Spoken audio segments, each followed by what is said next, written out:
Soy Jorge Larena y esto es Noticias de Sisamón. El episodio de hoy es el primero de una serie de 4.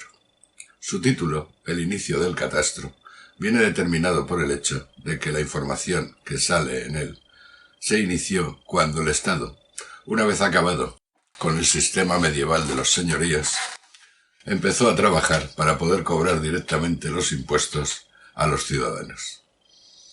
En ese momento, a finales del siglo XIX, principios del siglo XX, se empezó a estudiar el territorio para ver la productividad de cada lugar. Hay una cosa interesante o divertida, o quién sabe cómo determinarla, que es el uso de una palabra, mojón. Esa palabra, en ese momento y durante siglos, significaba la marca para determinar el límite entre unos territorios y otros. Hoy en día tiene un significado escatológico. Resulta curioso también pensar que la vida cambia tanto que incluso algunas palabras tienen un giro radical en su significado. Bueno, aquí te dejo con el primer episodio de El inicio del catastro y espero que te guste.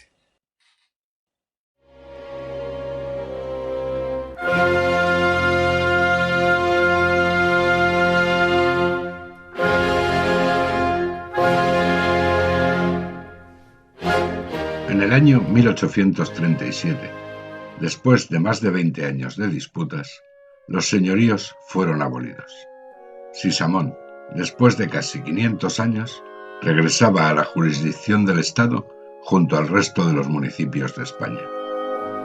Durante todos esos años, los vecinos habían pagado tributos, los diezmos, al titular del señorío y a la Iglesia. Ahora, esos tributos debían pagarse al Estado, pero éste carecía de la capacidad para recaudar y, sobre todo, para establecer unos impuestos ajustados a la riqueza de cada contribuyente. En esas circunstancias, en 1840 aparece la primera ley que tiene como objetivo establecer un catastro general en todo el territorio. El mayor interés está en el mundo rural, dado que las actividades agrícolas y ganaderas constituían la mayor fuente de riqueza económica del país. Pero ese intento se enfrentó a la resistencia de los grandes terratenientes, la mayor parte de ellos titulares de los señoríos que habían sido abolidos, y también de los pequeños propietarios que temían que sus impuestos aumentaran. En casi 50 años, los progresos fueron mínimos. A pesar de los múltiples intentos de avanzar en la cartografía del país y la catalogación de las parcelas, como la creación del Instituto Geográfico y Estadístico en 1870, con un general al frente para darle mayor poder, y que sin embargo apenas pudo avanzar en el objetivo.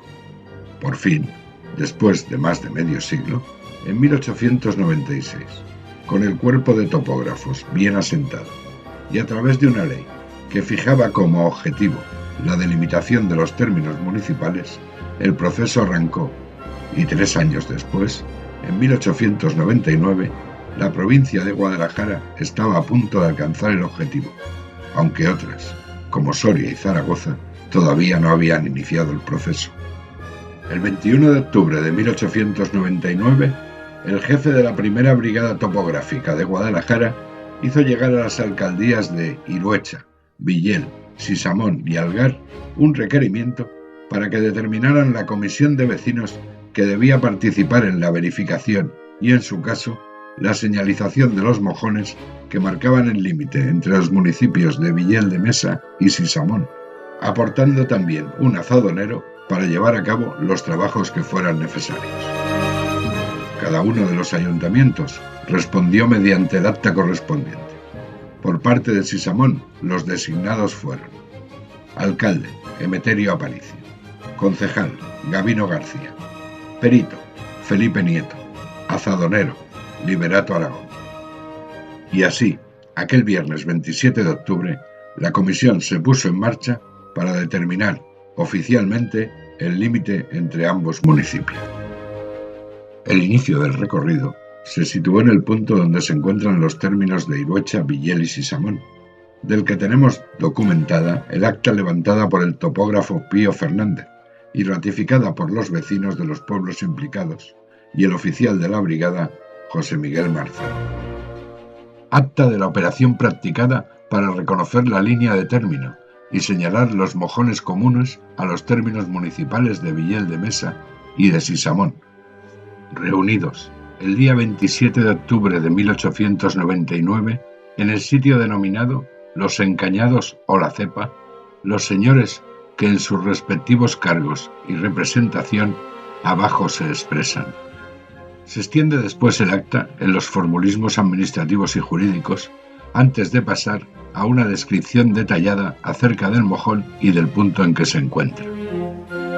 Está situado en el sitio denominado Los Encañados o la Cepa, sobre 3 lindes que separan terrenos de Monte Alto de Encinas y Sabinas, de la propiedad de don Carlos Yagüe, vecino de Sisamón, al norte, de la excelentísima señora duquesa de Medinaceli, vecina de Madrid, al sur, y de don Vicente Cebolla, vecino de Villel de Mesa, al oeste. Se ve desde este mojón al norte la torre morisca llamada Torre de Teruel. Parece obvio que la mención de la Torre de Teruel se refiere a la Torre de los Moros. Una vez detallada la ubicación, se pasaba a dar testimonio de la conformidad de los vecinos de los diferentes pueblos. Los señores representantes del Ayuntamiento de Iruecha, don Pascual Mazo Mingo, concejal, don Santiago Larena y Larena, vecino, y don Blas Hernández Larena, vecino, reconocen este mojón y declaran hallarse en todo conforme, en prueba de lo cual firman conmigo aquí los señores representantes de los ayuntamientos de Iruecha, de Villel de Mesa y de Sisamón, y se retira la comisión del ayuntamiento de Iruecha por no tener ya objeto su presencia en el resto del señalamiento. De este modo se oficializó el punto donde confluyen los 3 términos municipales. Una vez firmada el acta, la comisión de Iruecha se retiró y fueron las de Villel y Sisamón las que continuaron adelante con la brigada de topógrafos, siguiendo la línea que separa ambos municipios, repitiendo la operación de identificar los diversos mojones que iban señalando la frontera, describiéndolos cuidadosamente en el acta. Tercer mojón. Se reconoce como tal un montón de piedras de forma cónica de 70 centímetros de diámetro en su base, por 60 centímetros de altura. Y así, recorriendo los casi 7 kilómetros del límite entre Sisamón y Villel, alcanzó la comitiva el mojón número 10, donde ambos términos municipales se encontraban con el de Algar, cuya comisión había sido citada en aquel punto a las 3 de la tarde. Hállase situado en el sitio denominado El Ocino, sobre 3 lindes de monte bajo de romeros y sabinas, propiedad del común de vecinos de Sisamón al norte, de varios vecinos de Algar al oeste y de don Vicente Cebolla, vecino de Villel de Mesa, al sur. Se ve desde este mojón al noreste la ermita de la Virgen de la Carrasca de Sisamón. Para poner fin al documento, se halla una relación de los vecinos que formaron parte de la comisión de cada ayuntamiento, y después las firmas de todos ellos, salvo los de Iruecha, que ya no estaban presentes. Hay 2 aspectos del acta que reclaman mi atención. El primero de ellos es la pulcritud con la que se confeccionó, teniendo en cuenta que fue levantada sobre el terreno, en mitad del campo y con los medios propios del siglo XIX, hasta el punto de que en uno de los folios finales podemos ver unas notas verificando las rectificaciones que se habían llevado a cabo en el documento. Y también resulta interesante destacar que en el mojón de Algar, la propiedad del bosque en el término de Sisamón pertenecía al común de los vecinos, mientras los demás eran de propiedad particular de algún vecino, salvo el de Iruecha, que pertenecía al ducado de Medinaceli. Unos días después, el 2 de diciembre del mismo año, se repitió la operación con el municipio de Algar de Mesa, poniendo fin al levantamiento de las actas que marcaban los límites de Sisamón con los ayuntamientos de la provincia de Guadalajara, mientras quedaban pendientes las correspondientes a las de Soria y Zaragoza. Hasta aquí el primer episodio. Como has podido ver, todo comenzó deslindando los límites entre los municipios. No se llevó a cabo en todo el territorio nacional. pero Guadalajara fue una de las primeras provincias en las que se hizo. Y por eso ya directamente aparece Sisamón, aunque en Aragón todavía no se llevara a cabo hasta unos años después. Hay un dato interesante que aparece reflejado en las actas, que es el hecho de que la mayor parte del territorio de bosques de Sisamón todavía pertenecía a la comunidad vecinal. Después, con la desamortización, la mayor parte de los bosques se vendieron a manos privadas. Pero eso no produjo beneficios para los vecinos de los pueblos, porque fue el Estado el que se quedó con todos los ingresos. Espero que te haya resultado interesante y en el próximo capítulo veremos ya cómo se deslindaban los territorios dentro de Aragón. Un abrazo y que seas muy feliz.